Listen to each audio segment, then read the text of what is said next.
বিশ্বের বৃহত্তর লিখিত সংবিধান। এ আমাদের গর্বের উত্তরাধিকার, এ আমাদের গর্বের পরম্পরা। সেই সংবিধান দিবসের যে তাৎপর্য এবং ভারতীয় সংবিধান যে মৌলিক কর্তব্য বা মৌলিক যে দায়িত্বগুলি সম্পর্কে সংক্ষেপে কয়েকটি কথা তোমাদেরকে অবগত করাচ্ছি। আমরাও সমৃদ্ধ হব। আমাদের বিদ্যালয়ের রাষ্ট্রবিজ্ঞানের শিক্ষক মাননীয় সমীর প্রামাণিক মহাশয়, মাননীয় সমীর প্রামাণিক। আজকের দিনটা সংবিধান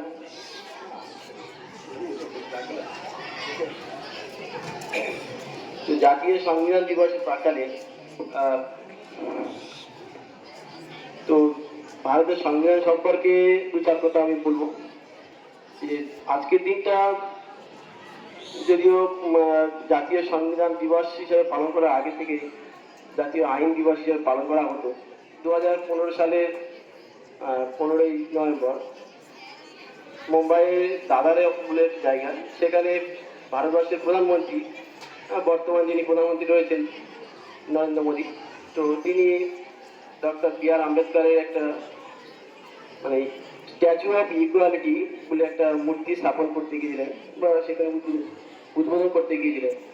তো সেখানে তিনি ঘোষণা করেছেন যে 26শে নভেম্বর দিনটিকে জাতীয় সংবিধান দিবস হিসাবে পালন করা হবে। তো আমাদের দেশের সংবিধান পৃথিবীর সব থেকে বৃহত্তর সংবিধান। তো এই সংবিধান সম্পর্কে আমাদের অনেক সংক্ষেপে জানা আছে, তবে সংবিধান কি বা সংবিধানের বিষয়বস্তু কি এ সম্পর্কে আমাদের রাষ্ট্রবিজ্ঞানের ছাত্রছাত্রীরা অনেকটা অবগত আছে। তবে যাই হোক, তো সংবিধান হলো দেশের সর্বোচ্চ মৌলিক নিয়ম কানুন, যে নিয়ম কানুনের দ্বারা একটা দেশ পরিচালিত হয়, কিভাবে একটা রাষ্ট্র পরিচালিত হবে, রাষ্ট্রের গঠন প্রকৃতি কেমন হবে, শাসন ব্যবস্থা কেমন হবে, সরকার কিভাবে পরিচালিত হবে, সরকার কিভাবে গঠিত হবে, এবং রাষ্ট্রের মধ্যে যে তার নাগরিকরা কি ধরনের মৌলিক অধিকার মৌলিক কর্তব্য পালন করবে এবং মৌলিক অধিকার ভোগ করবে সে সম্পর্কে অনেক ডিটেলে ভারতবর্ষের সংবিধানে লেখা রয়েছে। তো ভারতবর্ষের সংবিধান বিভিন্ন দেশের সংবিধান থেকে অনেক গুরুত্বপূর্ণ তথ্য সংগ্রহ করেছে। ফলে ভারতবর্ষের সংবিধানের মধ্যে বিভিন্ন নিয়মকানুনগুলো যতটা সম্ভব ডিটেলে লেখা আছে, অর্থাৎ বিশদে লেখা হয়েছে। ফলে ভারতের সংবিধান পৃথিবীর মধ্যে সব থেকে বৃহৎ সংবিধান হিসাবে পরিচিত। যাই হোক, ভারতবর্ষের সংবিধান অনেক বড় সংবিধান, সেই সম্পর্কে আমাদের অতটা আলোচনার সময় নয়। তো সংক্ষেপে আমি ভারতবর্ষের নাগরিকদের জন্য যে মৌলিক অধিকার এবং কর্তব্য সম্পর্কে একটু সংক্ষেপে ধারণা দেওয়ার চেষ্টা করব।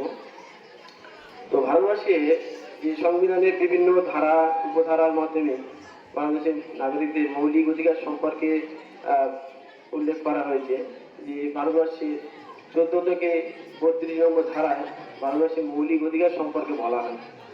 যে ভারতবর্ষের যে 6টি মৌলিক অধিকারের কথা বলা হয়েছে যে নাগরিকদের জন্য, সেই 6টি মৌলিক অধিকার হলো যে সাম্যের অধিকার, স্বাধীনতার অধিকার, শোষণের বিরুদ্ধে অধিকার, ধর্মীয় স্বাধীনতার অধিকার, শিক্ষা ও সংস্কৃতির অধিকার এবং শাসনতান্ত্রিক প্রতিবিধানের অধিকার। এই অধিকারগুলো এখন বর্তমানে বলতে কয়েক বছর আগে থেকে প্রায় প্রত্যেকটা পাঠ্যপুস্তকের প্রথমে উল্লেখ করা হয়েছে মৌলিক অধিকারগুলো এবং মৌলিক কর্তব্যগুলো, এবং একটু সংক্ষেপে উল্লেখ করা আছে। তো এর উল্লেখের কারণ হচ্ছে আমরা আমাদের অধিকার সম্পর্কে কতটা সচেতন হতে পারি, আমরা আমাদের অধিকার সম্পর্কে সচেতন হওয়া এবং মৌলিক কর্তব্যগুলো কি, নাগরিক হিসাবে আমাদের কি ধরনের কর্তব্য রয়েছে এবং অধিকার রয়েছে সেগুলো আমাদের জানা দরকার। সেই জন্য এই প্রত্যেকটা বইতে বা পাঠ্যপুস্তকে এগুলো উল্লেখ করা হয় যে কিভাবে একজন নাগরিক, সারা দেশের নাগরিক কি ধরনের অধিকার ভোগ করতে পারে। যে সাম্যের অধিকার বলা হয়েছে যে আইনের চোখে সবাই সমান, কোনো ব্যক্তি জাতি, ধর্ম, নারী, স্ত্রী, ধনী, নির্ধন, ধর্ম, যে কোনো কারণে কোনো ব্যক্তির সঙ্গে আইন কিন্তু কোনো রকম বৈষম্যমূলক আচরণ করবে না, এবং কোনো ব্যক্তিকে অস্পৃশ্য, অসুচি, নিচু জাতি, উঁচু জাতি এভাবে ভেদাভেদ করা হবে না।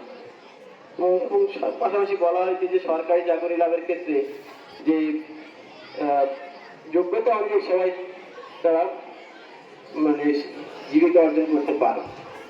পাশাপাশি স্বাধীনতার অধিকার সম্পর্কে বলা হয়েছে যে ভারতবর্ষের নাগরিকরা বিভিন্ন ধরনের স্বাধীনতা অধিকার করে।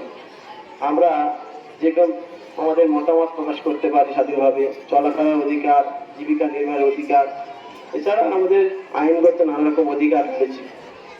সেটার পাশাপাশি আমাদের বর্তমানে প্রত্যেকটা নাগরিকের শোষণের বিরুদ্ধে অধিকারের কথা বলা হয়েছে ভারতবর্ষে, যে কোনো মানুষকে বেকারে খাটানো যাবে না। শিশুদেরকে, বিশেষ করে 14 বছরের নিচে শিশুদেরকে কোনো রকমের কাজকর্ম, কোনো কলকারখানাতে কাজকর্ম কাজে নেওয়া যাবে না। সেরকম অনেক অধিকার রয়েছে, যেমন ধর্মীয় স্বাধীনতার অধিকার রয়েছে।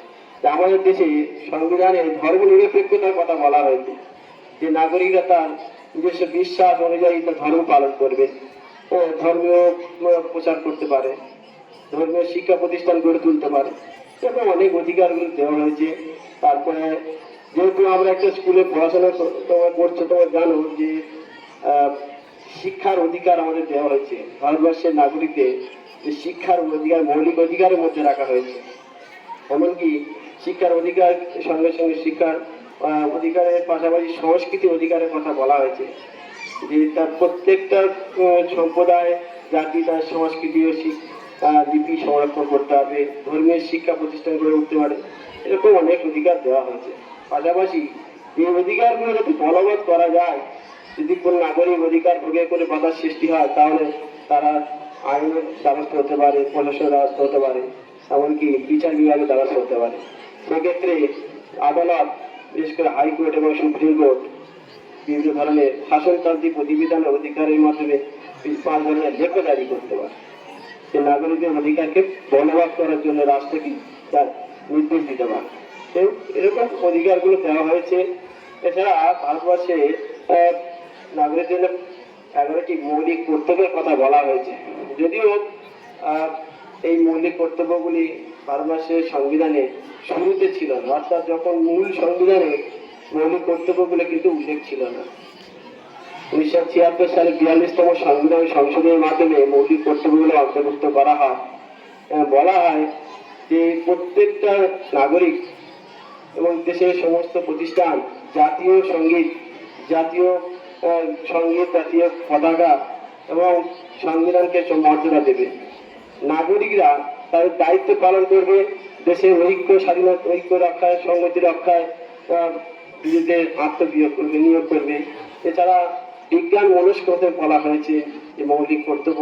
দেশের সম্পত্তি, অর্থাৎ সরকারি সম্পত্তি, দেশের যে বন, বন্য প্রাণী, নদী, বিভিন্ন প্রাকৃতিক সম্পদকে রক্ষা করার দায়িত্ব আমাদের। এছাড়া বলা হয়েছে যে প্রত্যেক পিতামাতার কর্তব্য হলো যে 6 থেকে 14 বছর তার শিশুকে যেন স্কুলে পড়ানো, শিক্ষা দেওয়ার ব্যবস্থা করতে, এটা নাগরিকের কর্তব্য। এরকম আরো অনেক কর্তব্য রয়েছে, এবং আমি সংক্ষেপে উল্লেখ করলাম। এছাড়া আর কিছু বলা নেই, এই বলে আমি বক্তব্য শেষ করছি।